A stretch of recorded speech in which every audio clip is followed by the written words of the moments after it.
Well, hello everyone, Stacy Murphy here with a quick video on what is eating my garden greens.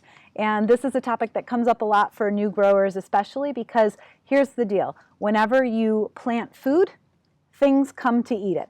And oftentimes we want to be the ones who eat it, but sometimes there are other things that come to eat whenever we plant that food, right? So I wanted to shoot this quick video so that you could avoid some of the most common pests that show up when you plant garden greens. And this video is going to be specifically about garden greens. I'm going to talk about 5 different things that might be eating your garden greens and how to tell which one that you have, all right? Okay, so here's some interesting greens, from my garden. The thing that is putting a hole in this green, at the top of this green, is different than the thing that chewed these completely off, all right? So there are 2 different types of things that can be chewing on your garden greens. It might be some sort of insect that's putting a hole in your green, or it might be a mammal that comes along and just bites the whole thing off. All right, so let's talk about these 2 things. Let's talk about insects first. So one of the insects that might be eating your greens are flea beetles, and they love tender young greens. When your greens get larger, things like kale and collards, when they get bigger, it's probably not a flea beetle. But if the plants are small and if the leaves are soft, flea beetles love them. And flea beetles sometimes are hard to find because they jump like fleas. They're tiny. They're like this big. They're black. They look like beetles. You might see them, but oftentimes by the time you look, they're gone because they jump. And the way that you know that you have flea beetle damage is it looks like a shotgun of very small little holes all over your leaves, all right? Now, with flea beetles, we're not going to talk so much about how to prevent all of these things. This video is mostly about identification. But flea beetles, what you want to do is interrupt their life cycle. I talk a lot about that. Maybe I'll shoot a separate video about how to interrupt all these pest cycles. But one of the ways to interrupt beetle life cycles is to take and scuffle the top surface of the earth a little bit if you have a lot of flea beetles and you're interrupting them laying their eggs and hatching their larvae in the soil. All right, so that's the first thing. Flea beetles, they like soft, tender, young greens. They don't go after big, tall kale and collard plants, but they will go after them when they're small. Second thing that may be eating your garden greens are slugs. And slugs, they like to go after sort of the center part of your leaves, really, like the in between the veins kind of spaces. And usually the telltale sign of a slug is that there'll be streams of like iridescent kind of like sparkly goo on your greens. That's how you know it's a slug. The other way you might know it's a slug is if you put a trap out to trap the slugs. This is how you can interrupt the life cycle and get ahead of them. Put out a piece of sort of old wood, like some sort of old rotting board, and go out at like early morning, dawn, before the sun comes up. Flip it over. If there's slugs on the underside, it might be slugs that are eating your garden greens. And you can remove them because the wood is a trap. Remove them in the early morning before they can do any damage later in your garden. All right? So flea beetles, slugs. Third thing that can be eating your garden greens are caterpillars. And there are lots of different types of caterpillars. There are cabbage loopers. There are cabbage worms. So there's lots of different types of caterpillars, and they all have a similar life cycle. So this green here is actually got cabbage worms on it, all right? Cabbage moth butterfly is the white butterfly that flies around your garden, and it lays these little tiny eggs. Can you see that little yellow dot right there? Look how tiny that little yellow dot is. That's pretty cool, right? So, I mean, it's cool, but it's not cool. So there's 4 eggs on this leaf for caterpillars that later will grow into larger caterpillars.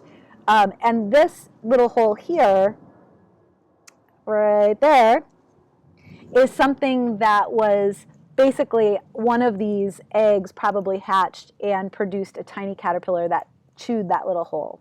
All right, so when you have caterpillars, oftentimes they lay eggs on the underside of the leaves. These are on the top side of the leaves, but typically they're on the underside. And typically they're on the underside because the moth comes around, flies into your garden, and what's available is the underside of the leaves, and they're trying to protect and make sure that their eggs are going to hatch into caterpillars, and so they find the most protected space, which is the underside of the leaves. So when you go in your garden and you're looking for some of these caterpillars, you can lift and look to see if there's any eggs there. And you got to look pretty closely. Look how tiny these are, right? So where did that go?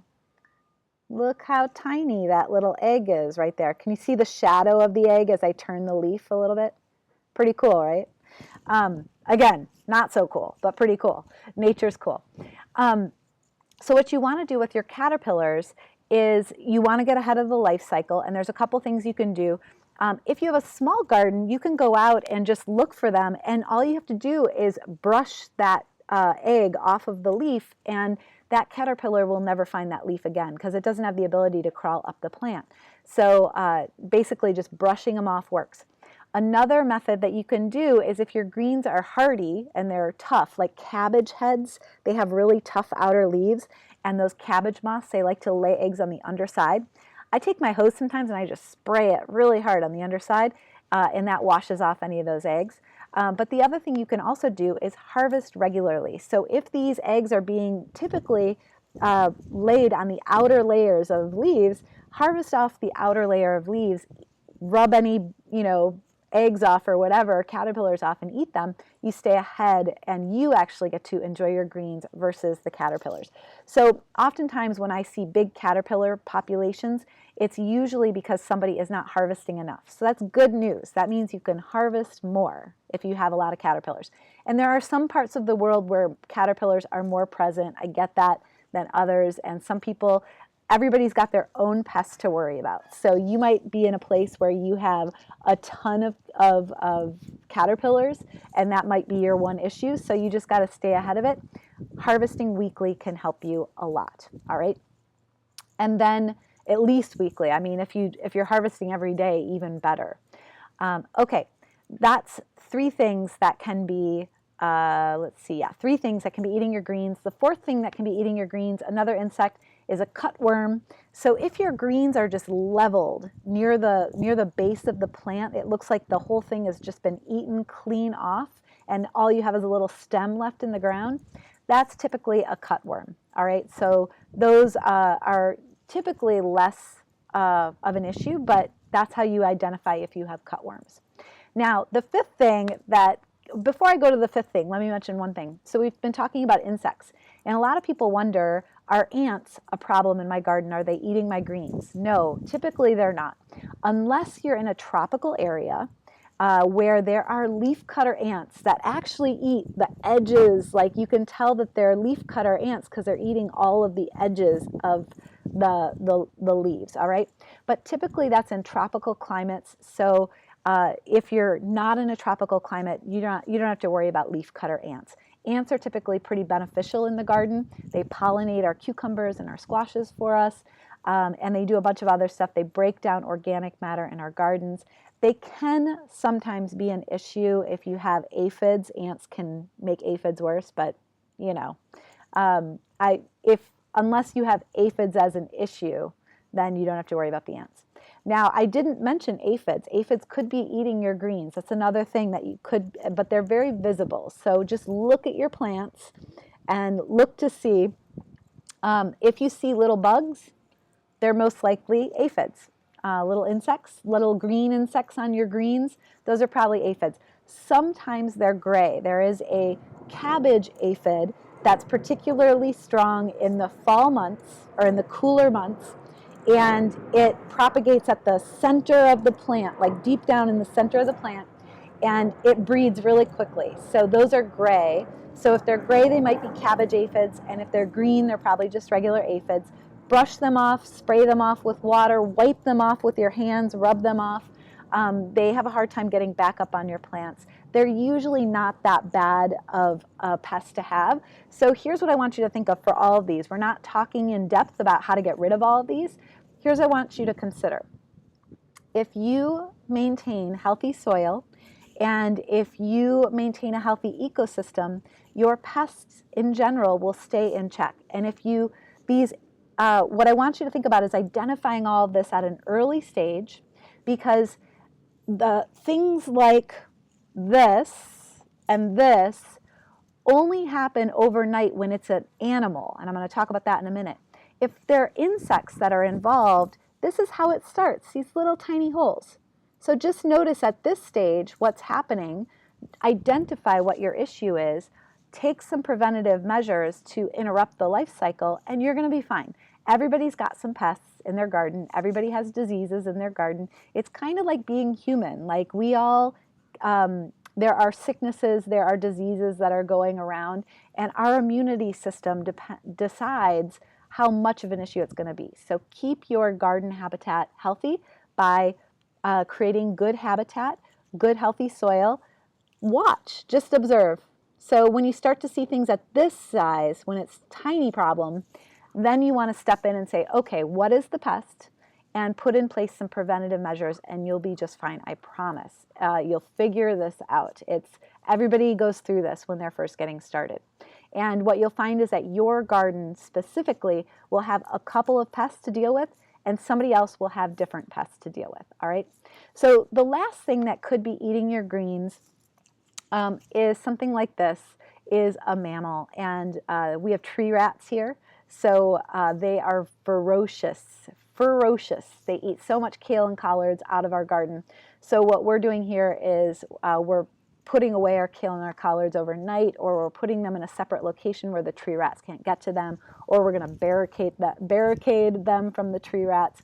Or the thing that I like to do is, I don't like to deal with a lot of barriers in my garden. You can see behind me I don't have like nettings and fences, and like I don't want to enclose it. So what I'm doing for my tree rat issue is I'm actually growing a tray worth, check out these beauties, a tray worth of mustard greens, a variety of mustard greens, because the rats don't like eating the mustard greens, they're too spicy.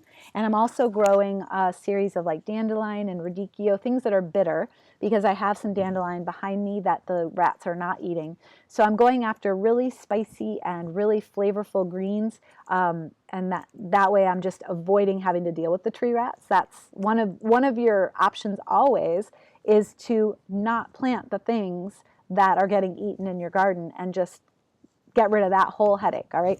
So let's talk about animals for just a moment. So how do you know if it's an animal eating your greens? This is clearly an animal when it happens overnight. If this happened over the course of a couple weeks, a caterpillar could do this kind of damage. But if I walk outside of my garden at night and I look and everything looks good, and I come out in the morning and I look and it looks like this, that is an animal, my friend, all right? So what I want you to do is, if you are thinking about starting a garden and you're not sure if you have any animals present, things like rats, bunnies, deer, those three are they eat a lot of greens. If you don't know what kind of animals are present and there's wildlife nearby, you may want to plant a couple plants, and basically they're sacrificial. And you basically are watching to see what comes out of the woods, so to speak. Are deer coming out of the wood? Are rabbits coming out of the wood? Are, tree rats coming out of the trees? Whatever the case may be. And if you're seeing those kinds of issues where you're getting things eaten overnight, then you may want to build some kind of barrier. It might be a psychological barrier for the animal. It might be a physical barrier for those animals. So if you're somebody who has things like this in their garden and you're not sure what happened, and you're not sure if it happened over the course of a couple weeks or the course of one night, what I want you to do is remove all of the damaged leaves completely off the plant, and then just notice there's no damage, right? Now, wake up the next morning and take a look and see, did leaves that looked like this the night before become leaves that look like this the morning after? You have an animal, my friend. All right. So those are the different things that might be eating your greens. And in another video, we'll talk about more prevention. But the first step is really getting out there and observing what's going on and identifying which pests are present in your area, because you can create a habitat that those pests are not thriving. But the first step is observing and knowing which pests that you're dealing with. And like I said earlier, we all get pests in our garden. It happens all the time. And it's just a matter of knowing which ones so that we can take the right steps to get the food that we want so that animals and pests are not eating it for us. All right? So you got this. It takes a little bit of time. It's okay. Ask lots of questions. Post in the comments below. If you have something unidentified that maybe not one of the things that are listed already in this video and you're wondering what's eating your greens, go ahead and give us a description of what's eating your greens. And if you have experience with some of these things that are eating your greens and you want to share your experience for what you did to prevent them from being a problem in the future and you want to share that with others so that they can learn from you, that would be awesome too. All right. So thank you guys for joining me. Love you guys, and peace and carrots.